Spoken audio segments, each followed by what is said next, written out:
Hello बच्चों, let's see this question. Assertion and reason type question. Assertion आपको दे रखा है कि when a magnetic dipole is placed in a non uniform magnetic field only a torque acts on the dipole. Reason आपके पास force would also act on a magnetic dipole. तो बताना कि आपके पास कौन सा ऑप्शन सही है। सबसे पहले तो बात करते हैं की कॉन्सेप्ट के आपके पास कि क्या की कॉन्सेप्ट होगा।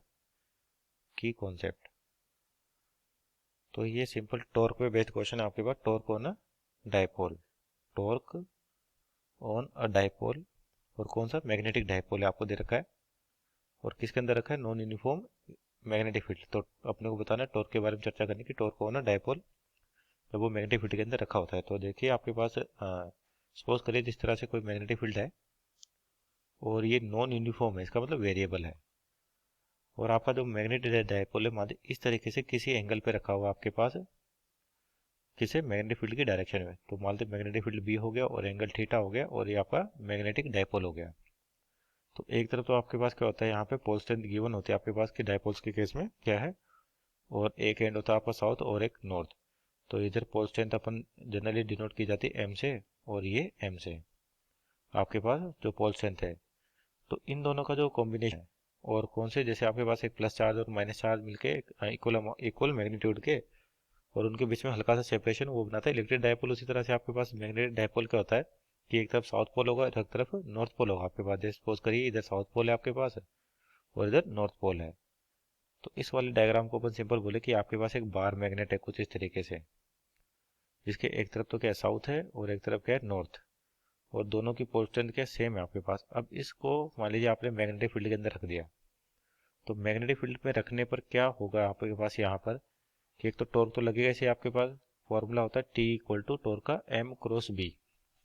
जो आपका टॉर्क लगता है टी, बेसिकली क्या होता है एम क्रॉस बी। एम होता है आपके पास मैग्नेटिक मोमेंट और बी होती है मैग्नेटिक फील्ड और टी हो गया टॉर्क। तो ये सिंपल अगर मैग्नीट्यूड वाइज देखें तो ये M B sine theta, M B sine theta, जहाँ पे थीटा एंगल होता है किस किस के बीच में, मैग्नेटिक मोमेंट और मैग्नेटिक फील्ड के बीच में। और मैग्नेटिक मोमेंट जो है वो कैसे डिफाइन किया जाता है आपके पास है, अगर वायर की करंट कैरिंग लूप की बात करें तो आई इंटू ए, करंट इंटू एरिया, या फिर मैग्नेटिक मोमेंट जो आपके पास पोल स्ट्रेंथ है एम, तो किसी की एक की पोल स्ट्रेंथ और इन दोनों के बीच की दूरी सपोज करिए एल कह देते हैं।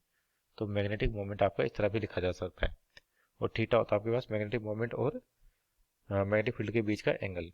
अब यहाँ पर देखिए जैसे इसको मैग्नेटिक फील्ड के अंदर रखा तो क्या होगा, इस पर फोर्स लगेगी आपके पास, एक तरफ साउथ है एक तरफ नॉर्थ है। तो नॉर्थ पे जो फोर्स लगेगा आउटवर्ड इस तरीके से लगेगा मैग्नेटिक फोर्स, और इस वाले पे इस तरीके से नेगेटिव डायरेक्शन में फोर्स लगेगा एफ मैग्नेटिक। तो ये मैग्नेटिक फोर्स आपके पास दोनों पोल्स पे, साउथ पोल और नॉर्थ पोल पे अभी इक्वल होंगे या नहीं होंगे, डिपेंड करते हैं आपके पास जो सराउंडिंग मैग्नेटिक फील्ड है उसकी वैल्यू पर। और ये फोर्स उसी तरह से जैसे आपके पास इलेक्ट्रोस्टैटिक फोर्स होता है कि आपके पास हमारा चार्ज क्यू है और इलेक्ट्रिक फील्ड ई है, तो इसमें फोर्स लगता है क्यू इंटू ई।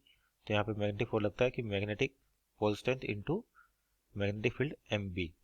और यहाँ पे भी आपके पास अब देखिए जो मैग्नेटिक फील्ड है देखिए आपके पास ये कौन सी नॉन यूनिफॉर्म यानी कि वेरिएबल है आपके पास। तो फिक्स है कि दोनों का यहाँ पर जो फोर्स लग रही है और यहाँ पर जो फोर्स लग रही है दोनों के मैग्नीट्यूड में चेंज होगा। कैसे, क्योंकि फोर्स स्ट्रेंथ आपकी भले ही सेम है लेकिन बी की वैल्यू चेंज हो रही है। मान लीजिए आपके पास बी एक्स का फंक्शन होता, तो जैसे आगे की ओर जाएंगे अपने पास तो क्या होगा, यहाँ पर मैग्नेटिक फोर्स की वैल्यू बढ़ेगी तो नेट फोर्स तो आपके पास जीरो नहीं होगा। अगर यूनिफॉर्म होती मैग्नेटिक फील्ड तो जितना फोर्स ये होता उतना ही फोर्स ये होता, तो नेट मैग्नेटिक फोर्स क्या होता, जीरो हो जाता। तो यहाँ पर और बात करते हैं टॉर्क। तो आपका मान लीजिए सपोज करिए इस पॉइंट का अबाउट है, तो ये इधर आपका क्लॉकवाइज टॉर्क जनरेट करेगा और ये भी क्या करेगा, क्लॉकवाइज टॉर्क जनरेट करेगा, दोनों एक ही डायरेक्शन में, तो नेट टॉर्क आपको मिलेगा। तो असर्शन में दे रखा है कि मैग्नेटिक डायपोल को जब नॉन यूनिफॉर्म मैग्नेटिक फील्ड में रखते हैं तो केवल टॉर्क लगता है। तो ये असर्शन आपका गलत हो गया। टॉर्क के साथ साथ क्या होगी, फोर्स भी लगेगी आपके पास अगर नॉन यूनिफॉर्म है। अगर यूनिफॉर्म होती तो नेट फोर्स जीरो हो जाता, मीन्स असर्शन आपका रॉन्ग है। रीजन दे रखा है force would also act on a magnetic dipole, तो रीजन आपका सही दे रखा है कि फोर्स लगेगा मैग्नेटिक आपके पास, मीन्स असर्शन आपका रॉन्ग है और रीजन आपका सही है। तो यानी कि ऑप्शन देखे तो कि A is false but R is true, that is option number D is our right answer. Hope you understood well. Best of luck.